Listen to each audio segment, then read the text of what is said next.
আপনার ভালো কাজে বাধা হচ্ছে বা শুভ কাজে বাধা হচ্ছে, সময়টা ভালো যাচ্ছে না, তাহলে আজকে ক্যালেন্ডারের একটা রেমেডি আপনাকে বলবো।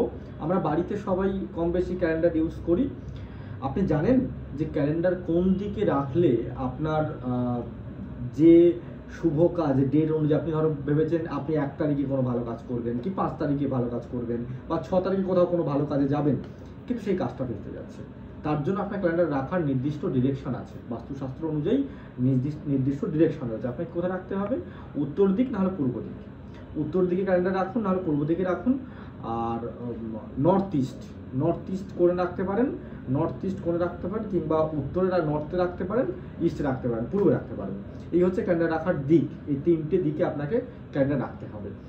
এবং অনেকের হচ্ছে কি করেন, বাড়িতে দরজার সামনে, মানে দরজার সরাসরি উপরে ক্যালেন্ডার রাখেন, রাখা যাবে না। জানলার উপরে ক্যালেন্ডার রাখেন, ক্যালেন্ডার রাখা যাবে না। তাহলে কিন্তু আপনার সময় খারাপ যাবে, আপনার ভালো মুহূর্তগুলো আসবে না, আজ থেকে বাধা আসবে। আজই এটাকে সরিয়ে ফেলুন।